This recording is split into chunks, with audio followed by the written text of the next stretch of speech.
Le monde bisikanya sobolanda rabiso ngai moko na bino les communicateurs autoproclamés ya Mukwantombolo Fachi Béton dans des pères et des mères nazali parmi ba parlementaires debout vu que moi mesure ba koisaki na niveau ya parti utaki puis na ministre de l'intérieur à Selo moi mikolo yo parlementaire debout eza kokota te momentanément lokola toujours tozalaka na bolingo ya mboka jamais tokoki kovanda ba étranger oyo ba continuer toujours ko sakana biso ba na mboka ba étranger oyo ba continuer toujours na ba plan de diabolisation oyo ba bengi formol. Nous ne pouvons pas croiser les bras comme ça et sengeli toi accompagner chef de l'État Félix Antoine Tshisekedi Tshilombo tokolo bela actualité politique ko kende ya chef de l'État na Luanda ndege zoa le réseau de mtazala ki médiateur entre yena Paul Kagame makambo eleka ki kuna tokolo bela et puis toko tomber na point moko. Et ça n'est pas si parce que nous devons comprendre pendant le temps que tu es dans l'opposition, tu ne jamais Prince Penge. Prince Penge azali muto azali fabriqué tant qu'on a pouvoir. Ayebi histoire ya mboka oyote. Ayebi ba événement makamunyo sur les karanamboka oyote. Puisque kota la kake longi ya Prince Penge ezali kolakisa morphologie na yazali rwandais. Ngai ti lelo na dutaka na nationalité ya Prince Penge ki azali congomane. Na doutara makasi ye du jour au jour à l'ekaka na baitandoike koloba toujours ba formule sous le président de la République. Chef de l'État instaura au babenga démocratie, instaura au babenga liberté d'expression. Mais bato ebele bazali ko ça la différence entre la liberté d'expression et la libertinage. Et okoki jamais ko bimananda kunayo o yelio na mutu le qui devant ma chaîne télévisée au passer ba fausse information. En plus quand on musika na ba fausse information aux allez passer aux allez accuser le président de la République le commandant suprême des forces armées les premiers citoyens de la République démocratique du Congo aux allez accuser le garant de bon fonctionnement des institutions et l'État quand babilo comment qu'on a évité pour na koko sa peuple congolais biso aux allez lutter contre obabengi lukuta na landi maloba le Prince Penge a joué à lobby, Nathalie Nakati wana est dévoilé qui est réellement Prince Penge. Azali porte-parole du M23 sous le plan de diabolisation. Vous voyez que M23 va bongisi ba bloc belé. Ba bongisi ba porte-parole na au côté porte-parole il y a au porte. Si côté Prince Penge azali porte-parole il y a M23 sous la diabolisation. Nengani makamwele ki autrement na Angola, précisément na Luanda kuna. Yozo leki ozali koloba babiloko ezali différent na oyo eleki makambo ezali différent na oyo peuple congolais mokwazo alandi pour aller plus loin na lobela maloba ya Prince Penge oyo alobi Prince Penge alobi boye Kagame est sorti gagnant du sommet de l'Angola car Félix Tshisekedi reconnaît le M23 comme un groupe armé congolais même s'il quitte le Bungananga le M23 restera au Congo. Selon leur accord, c'est une capitalisation et une humiliation pour les grands Congo. Pour la Mouka, le FARDC doit reconquérir Bungananga par la force. Négocier notre propre territoire est inacceptable. Félix Antoine Tshisekedi Tshilombo trahit en permanence. Bon, mais quand ça, la analyse, il y a Prince Penge. Mais tandis que ici, Nabamakambo, je l'ai qui na Luanda kuna c'est différent na oyo Prince Penge azali koloba c'est différent na oyo vraiment Prince Penge azali koko ça peut peuple congolais na bele la kabino bino bozali des pères et des mères bozali na bolingo ya mboka na bino puisque muto koki kolinga mboka na bino koleka bino mo côté botala ba makambo ba étranger bazoloba est-ce que d'être dans l'opposition est-ce que ezali ko partager ba information za ya lukuta tant il est sa zalaki na opposition abadaki ko luka ba vite abandaki ko luka te ke batu batala bango na makambo tali lukuta ozali ko luka soutien et peuple congolais na lukuta et bon soki bozaki pouvoir c'est que peuple oyo alingaki azala toujours du jour au jour à subir oyo za lukuta venant de vous et loko leki na Luanda autrement ozali ko yebisa peuple congolais lisusu autrement cela veut dire quoi? Tandis que chef de l'État Kokoma na Luanda, Bomona qui joue le réseau de médiateur entre Yena Paul Kagame, ministre sommet au l'État qui na Luanda kuna, ezalaki pona kosilisa conflit oyo ezali entre Rwanda na République démocratique du Congo. Bomonaki elonga chef de l'État alataki elamba sur l'image de Laurent Désiré Kabila n'a jamais trahi le Congo. Mais la diplomatie, la détermination ya Etienne Tshisekedi Wamulumba. Paul Kagame incapable de fixer les yeux dans le président de la République parce que Mouto ya yebi a Sali Mabe azalaka toujours reproché na eloko. Même par les images, le président de la République n'a jamais salué Paul Kagame. Atikali kopesa yembo tete. Na zali koloba na bino bo zoomé ba photo wana bien. Botala bokomona plutôt ezali Joao Lorenzo ne mutu apesi Paul Kagame mbote. Ba telemaki même mulongo na Félix Antoine Tshisekedi Tshilombo. Atikali kopesa Paul Kagame mbote ata mukete. Na makambo zole kina na Nairobi. Le président Félix Antoine Tshisekedi Tshilombo exige à Paul Kagame de clarifier ses liens avec le M23 et d'admettre son soutien avant toute discussion. Voilà la détermination, il y a des pères et des mères, Félix Antoine Tshisekedi Tshilombo. Alors, yo Paul Kagame, clarifier ce lien aux alliés na M23. Et puis, Nima soutient na yo na ba M23 avant que na oyo so ba bengi discussion. Le président de la République est allé plus loin à l'objet du Soussouboui. Si le Rwanda reconnaît qu'il soutient ces mouvements terroristes M23 et clarifie le pourquoi, ce serait sincère. Nous pourrons ensuite discuter et mettre tout cela sur les tables. Dans le cas contraire, cela signifierait qu'il y a un agenda caché et nous allons prendre nos responsabilités. Ce que le président de la République a dit et puis il a exigé à Paul Kagame. Est-ce que Ezali Oyo et Penge Alobi, puisque selon Prince Penge, na kindoki alalaki na ndoto alataki na ndoto alalaki na ba esprit ya mabe yelaki wana aya koloba na bino que le président de la République reconnaît que les M23 ce sont les groupes congolais, les groupes armés congolais. Tandis qu'ici, le président de la République, Azali Kolobana Paul Kagame, Azali ko exiger Paul Kagame, a clarifié le lien au Azali Namona M23 et puis admettre son soutien avant toute discussion. Maintenant, nous avons vu Prince Penge, l'homme à la morphologie rwandaise, et Longina Ezali, il y a un agresseur Nabiso, en train de dire où Ezali différent, na où il est kaki. Il y a un autre Prince Penge Keba. Le Congo appartient aux Congolais. Le président de la République est allé encore plus loin. Félix Antoine Tshisekedi Tshilombo à Paul Kagame. Si tu ne veux pas retirer tes moutons du M23 sur mon territoire, mon pays, mon peuple sont déjà déterminés pour la guerre. Je suis venu ici avec un seul message de mon peuple. C'est le retrait de vos troupes du M23 sur le sol congolais. Au cas contraire, une guerre sera possible. A-t-elle, le chef de l'État, une guerre sera possible. Et elle est déjà, même pendant le temps que vous allez Koloba, elle est déjà possible. Wana ebisi Paul Kagame, longola ba troupe rebelle na yo ba M23 oyo ezali na territoire congolaise. Avant to kende to développer ba dialogue nyoso. Na ye plutôt na message ya peuple na ngai.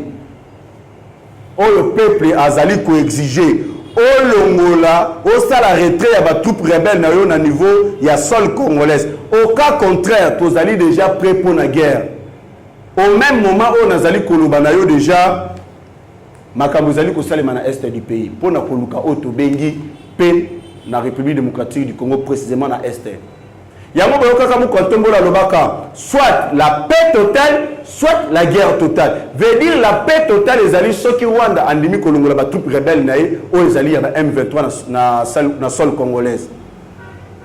Guerre totale ezali soki Paul Kagame continue toujours Yakobo ya kolongola ba troupe rebelle na ye wana tozali déjà prêt et puis tozali déterminé ya ko sala guerre na Rwanda.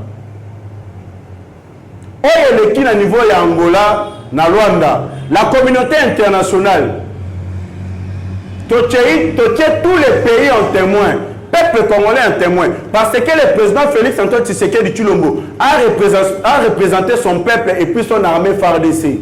Tandis que Paul Kagame, il est devenu comme porte-parole du M23.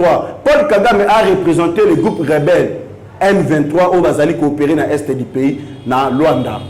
Bon mon diplomatie chef de l'État parce que Paul Kagame wangana ki non ezali bisote Rwanda te ezali plutôt ba congolais oyo balobaka kinya Rwanda akenda plus loin alobi non ezali armée rwandaise oyo bazali kobunda pona ko protéger ba banyamulengi oyo ba congolais ba bengaka bazali ba congolais basimbisi ye touche oyo leki na Rwanda ye wana Paul Kagame oye ko se présenter comme qui parce que Félix Tshisekedi Tshilombo aye ko se présenter comme le président de la République démocratique du Congo et puis le commandant suprême des forces armées de la République démocratique du Congo. Paul Kagame aye ko représenter en étant le porte-parole du M23 aye ko négocier ko sengela bango ko senga dialogue eleka wana mokili mobimbezo moni oyo azali fournisseur d'armes oyo azali mokonzi ya ba groupe rebelle oyo ezali koleka na est oyo ezali na emballage oyo ezali bobenga M23 parce que M23 ezali juste emballage oyo ezala kati ya emballage wana ezali armée rwandaise mokili mobimbezo moni grâce à diplomatie ya Fachi Beton a démasqué Paul Kagame automoni que Paul Kagame c'est lui qui soutient les M23. L'ancien premier ministre rwandais na Congo ya Faustin Twagiramungu alobi boye la rencontre du président Félix Tshisekedi de la République démocratique du Congo et de Paul Kagame du Rwanda devrait aboutir à une résolution incontournable sous le retrait immédiat de l'armée rwandaise, c'est-à-dire M23. Donc l'ancien premier ministre rwandais reconnaît que nos agresseurs ezali armée rwandaise ou bazali ko utiliser comme ya M23. Accueilli plus loin à l'Obiboé. Mais pour faire un compromis avec Paul Kagame, il faut être prudent pour ne pas tomber dans son piège. Alors, ceux qui veulent faire un compromis avec Paul Kagame, et c'est le président de la République, Félix Antoine Tshisekedi Tshilombo, azala très prudent pour ne pas piège ya Paul Kagame. Tomoni ba mama rwandaise na Rwanda bazali kolobaboy baza ko senga na CPI a interpellé Paul Kagame oyo azali ko bomisa bana na bango na kopesa bango manduki na kotinda bango na l'est de la République démocratique du Congo pour na ko massacrer peuple congolais. Yango ngana lobaka na régime ya Fachi Beton ezali ko bimisa bato nyonso bazali bandoki ya peuple na kenaki plus loin pour na recevoir ki ba appel na bato bazali koloba. Pourquoi Ambongo a bimisi ba discours ya mabebongo tandis que ce sont les Rwanda oyo ezali ko agresser biso mais Ambongo azali ko féliciter leadership ya Paul Kagame. Na lingi na décortiquer message ya cardinal Ambongo qui ne mérite pas d'être cardinal. Qu'est-ce que le cardinal Ambongo a dit? Tata cardinal Fridolin Ambongo porte son soutien à Paul Kagame pendant que nos agresseurs sont les Rwanda. Cardinal Ambongo alobi nous ne sommes pas contre ce qui se passe au Rwanda. Veut dire, tozali contre te, ndenge Rwanda azali ko financer ba rebelle, ndenge armée rwandaise azali ko attaquer peuple congolais na est de la République démocratique du Congo. Donc, le cardinal Ambongo aza contre yango te, azali ko soutenir yango. Encore, certains pays qui se développent, ils ont un dirigeant qui a un leadership réel pour le développement de son pays. Donc, Paul Kagame azali na leadership réel pour le développement ya mboka na ye. Donc, ce qui veut dire Rwanda, donc plutôt Ambongo azali ko soutenir Paul Kagame na ndenge azali ko boma les Congolais na l'est du pays. Na ndenge azali ko développer na ni Rwanda na makila ya peuple congolais. Na ndenge azali ko yiba richesse na biso pour na ko développer Rwanda. Wana eza maloba ya cardinal Ambongo azali ko soutenir Paul Kagame. Boyoka cardinal Ambongo oyo azala na eni moko ya mabe vis-à-vis ya président de la République. Eza grâce ya bolingo ya chef de l'État que Ambongo aujourd'hui azali cardinal. Normalement esengela ki utembine mutaza la cardinal. Yo azali ko tambola par-ci par-là nani plutôt nini social à peuple congolais. Tandis que la gratuité de l'enseignement fait partie de la sociale. Yo zali ko combattre la gratuité de l'enseignement au commissaire chef de l'État Félix Antoine Tshisekedi Tshilombo, ton adversaire direct. À cause de la gratuité de l'enseignement, on est touché par l'intérêt. Tandis que l'église catholique va bénéficier de la gratuité. Parti au pouvoir, opposition, en train de bénéficier de la même gratuité de l'enseignement. Des places au Tondisa au Babenga N.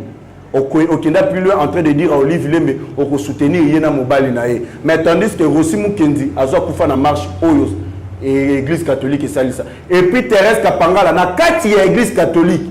Yo lelo okomi ko soutenir Olive Lembe na mobali nae. Mais lokola sultan na yo puisque on vient de comprendre que ozali na yo onani politicien ozali na opposant.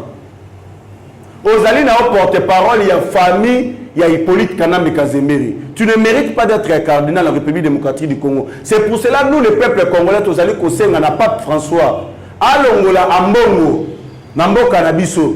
Ambongo Banda Akota na Akoma cardinal, Tikala ko ça ne jamais réforme dans l'église naïe. Mais plutôt en train de propager, plutôt en train de développer au Babeni un tribal en République démocratique du Congo, y compris dans des églises catholiques.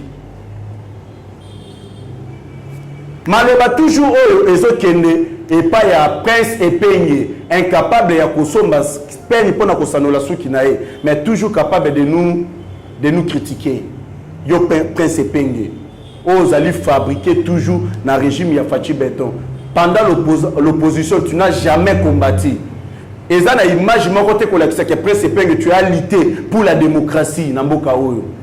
Et ça, l'image est que Prince Epenge au terme de la dictature, il y a Hippolyte Kanambe Kazemiri. Ah, la France 24 et le Biboé. L'histoire retiendra en date du 7e mois 2022 que Paul Kagame a personnellement représenté les M23 en Angola. Oyoki?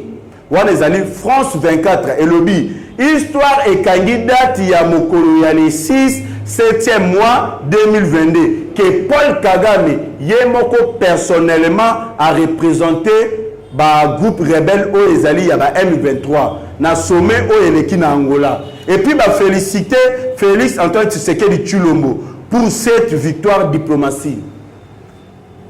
Mais yo epenge en train de le contester. Ozando Kimunene, vous êtes le premier ennemi de la République démocratique du Congo. Et nous, le peuple congolais, nous allons vous barrer la route pour n'avoir plan machiavélique na bino éthique la cause et fait mon côté na mboka na biso. Boyoka ki na mokolo elekaki na informa ki bino ke tango to ataka ki ba M23 ndenge ba kimba o ba benga na lopoto français poudre d'escampette. Ba kimaki ba abandonna ki ba arme. Tant FARDC a tali ba armes sophistiquées wana bazu ba tali na ba catalogue nyoso elaki se utaki na société chinoise. Et la Chine a démenti à l'obi bobatika jamais côté que là ba M23 manduki. Mais plutôt ba teke la gouvernement rwandais manduki wana. Donc Rwanda n'aime taper ça qui va M23 pour na koboma peuple congolais na est parce que Rwanda azali soutenu par le M23 azali soutenu par l'armée rwandaise. Yango bomona ki même Babilembo ba tenu ya ba militaire rwandais kati na ba M23 na puisque ce sont des militaires rwandais. Et la Chine est allée plus loin en disant ceci. La Chine interdit toute société, interdit toutes ces sociétés à vendre les armes au M23. Merci beaucoup na Mukantombolo Fachi Beton grâce na diplomatie na yo. Na ndengo kendaki ko solliciter Vladimir Poutine ko talisa plan ya communauté internationale et puis ya ba pays occidentaux. Na ndenge bazali na complicité na bango na ba massacre zali koleka na est. Vladimir Poutine a kendaki plus na koloba que les occidentaux batika ko se mêler na makambo ezo taliba africain. Preuve année Mali a bengana ba français na mabele na bango. Andima na ko collaborer na RIS. Bozu bomona insécurité na Mali ici là. Bomoni même RIS azali prêt balobi ba ko pesa biso mandoki pour na to défendre mabele na biso. Et pesi vertige na ba européen. Bomona ki ambassadeur européen en République démocratique du Congo à lobi boé. Ambango wana ba pesi yango. Pour le groupe rebelle où ils allaient créer désolation à l'est de la République démocratique du Congo. Mais plutôt, les gouvernements congolais peuvent acheter les armes et importer les armes qu'ils souhaitent. Voilà, ils allaient amener ambassadeurs européens. Mais Tokomi Tuna, tant que le embargo, ils allaient qui maintenir pour le groupe rebelle à l'est. Si vous avez un groupe rebelle à l'est, on a besoin de Kamandou Kindegeni. Embargo, vous avez besoin de Minduki. Point d'interrogation. Votre complicité est monani, même dans Malobanabino. Tandis que le Rwanda est en train de financer les M23. ba armes sophistiquées au bazo somba. Oni atikali jamais coupé sa bango embargo. Tandis que Ouganda azali ko financer la arme na ba ADF. Oni atikali jamais coupé sa bango embargo. Par contre, tout moni la police soudanaise aza moni camion ya citerne où ils sont censés être transportés ba essence, ba pétrole. Mais na kati na yango ba retrouver ba armes sophistiquées na kati wana oye outi Kenya ezali ko kende destination République démocratique du Congo pour aller ravitailler les ADF. Merci beaucoup na la police soudanaise na ndenge bozi bo démanteler réseau ya mabe wana. To komi siko na José Makila parce que le peuple congolais doit savoir que les sénateurs qui se retrouvent au Sénat Bazali ba grand détourneur parce que la majorité bazali au Sénat. Bazali ba grand détourneur de la République démocratique du Congo. Ba comme ici Sénat institution de grand détourneur. Totali matata pour nous grand détourneur. Oyo alona masango ebotela université Mampo. Tomoni José Makila grand détourneur oyo libumune vimba toujours likola ko yiba mbongo ya peuple congolais, ko détourner mbongo ya peuple congolais. D'ailleurs, azali même na ba dossier na justice. Babata maikuna na ba militaire na Sénat pour ne protéger bango. José Makila, oh la benga José Makila par son nom José Makila. Ngana benga kaye c'est un vampire Makila. Mission na bango ça toujours comme la Makila peuple congolais. Akei plus loin à lobiboy. Boyo kabino moko ndoki ya Congo mususa mi bimili siye moko na poisa. À lobiboy, agresseur de la République démocratique du Congo par le Rwanda. Le silence de Joseph Kabila est bénéfique pour le pays, dit José Makila. Pas besoin de déclarations intensives. Kabila est ancien président et puis un ancien militaire de formation. Tshisekedi doit recourir à son expertise. Joseph Kabila azali autorité puisque Joseph Kabila fait partie aussi du M23. Il y a une institution de l'État. Donc Félix Tshisekedi a que le Kokutana Joseph Kabila pour parce que expertif il y a Joseph Kabila ezali kokoti sa Rwandais wana na kati ya Assemblée nationale au tokoma na 128 députés au bazali ba Rwandais. Na kati ya Sénat au tokoma na 44 sénateurs ba au bazali ba Rwandais. Na kati ya DGA au bakoma 85 agents na DGA. Au bazali ba Rwandais. Na tous les institutions de l'État, tous allés infiltrer na ba Rwandais. Na armée 500 généraux rwandais. Si vous avez un chef de l'État qui a expertise, il y a Joseph Kabila. Pour na atoli sa ba Rwandais ko le kabiso moko ba na mboka na kati mboka na biso. Botala maele na bango Hippolyte Kanambe Kazembere ako abebisa. José Makila, Vanda, Zela, justice pour s'occuper de dossier de détournement aux Osala. Parce que même Steve Mbikai a dit ceci, pour contredire ce qu'a dit José Makila. Steve Mbikai a lobby boé.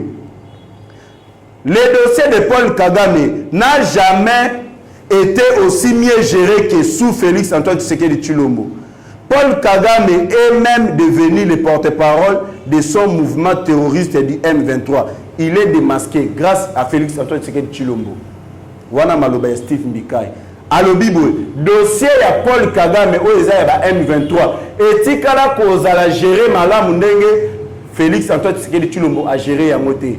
Et puis Félix Antoine Tshisekedi Tshilombo a bimisi identité ya solo ya Paul Kagame. Yende azali le premier fournisseur ya mandoki ya M23. Pe porte-parole na bango. Oh, José Makila, Azome Mabisoti na ba niveau morobo. Parce que essayez tout éclairci peuple congolais à comprendre. Boyeba, si la RDC est sous l'embargo depuis 2008, de ne pas acheter les armes, c'est suite à des mouvements de rebelles créés par Joseph Kabila. L'incarnation du mal et le danger permanent pour la RDC, c'est Joseph Kabila. AFDCL, AFDL, RCD, CNDP, M23, Tunanero, Ngomino, tous ces groupes de terroristes rwandais ont été intégrés dans le gouvernement congolais et dans l'armée congolaise par Hippolyte Kanambe Kazembere. C'est quoi expertise au José Makilozo Sengabiso Zayani. Tandis que les premiers ennemis, Yambo Kanabiso Joseph Kabila. Pour que Babiloko ceci là, nous demandons au président de la République de livrer Hippolyte Kanambe Kazembere pour combattre l'insécurité na mboka na biso. To komi na dossier moko ezali awa peuple congolais trahison toujours ezali ko salema na mokolo ya mercredi le 6 juillet à Kibumba, une localité de l'est de la République démocratique du Congo, chef-lieu de la territoire de la province de Nord Kivu. Une femme a été appréhendée avec une arme PKM et parmi les armes fournies à l'armée congolaise pour combattre les M23, elle les vendait à $1,200. Bakangié. Et puis les officiers supérieurs se demandent ndenge nini mama wana azui manduki ya PKM wana kokende koteka yango na $1,200. Tozo senga enquête salema parce que azui mona makasi na yete ezali ba traître na kati ya armée na biso o bazali ko trahir ba pesi ya kende koteka yango amenela bango bambongo. Yango tozo senga enquête sérieux et salema na kati ya nani ya nalikambu oyo bakuka kokanga ba hotero bazali ko participer na mama wana ko pesa kae ba arme PKM arme sophistiquée akende koteka ngo na $1,200. Yango na senga toujours merci na papa Mboso na ndenga tika ki liste ya 27 députés nationaux au bazali parmi bazali ba ravitailleurs. Il y a des rebelles qui sont dans l'est du pays. Des rebelles qui sont dans le peuple congolais dans l'est. Atiki liste wana et pas ya procureur général. Tozo senga biso soto ba identité ba député wana. Tozo senga identité wana peuple congolais ba o to kalisa ki bana yamboka. Ba o to kalisa ki ba lobeli na biso na assemblée nationale, mais plutôt ezali bangonde bazali ko boma biso na est de la République démocratique du Congo. Et puis nazali ko féliciter elonga muto asali malamu sengeli koloba. Ndenge Gentini Ngobila a eu décision. Tous les étrangers à Kinshasa seront identifiés et obligés d'avoir la carte de la résidence. Parce que dans le Canabiso, les étrangers, sans pourtant identifier, sans pourtant la carte de la résidence. Merci beaucoup Nabalandi Nabiso partout dans le monde. Merci beaucoup Nangandu la baronne Motema et Jésus-Christ en États-Unis d'Amérique. Sans oublier Bing Ching, Monokoya Moïse. Na Londres, où il y a la chaîne de Mouton TV, où il y a tous les actions du chef de l'État. Merci beaucoup na premier partenaire na biso Godo fois Tubala, où il y a Botimon na mobile, je vous félicite. Na félicité Roger Louma, Molobeli ya Fati na niveau ya France, na Mamadou Polondo, grand coach, où il y a entraîneur Fati Béton na Allemagne, na PCI Mbote. Na Mama Beya Djaba na Montréal, Maman na servante de Dieu Rachel Agné Messabou. Balandi na biso partout dans le monde, numéro nangeza plus 243 89 60 77 556 plus 243 89 60 77 556 pour na ba reproche na bino pour na kopesa biso pe ba problème bozali komona partout bisika bozali pour na ko améliorer toujours musala na biso du jour au jour. Merci beaucoup, je vous remercie que Bolingo Yanzambe pe grâce divine ezala na ba congolais nyonso partout dans le monde. Merci. Tout le monde a mikolo ezali koya.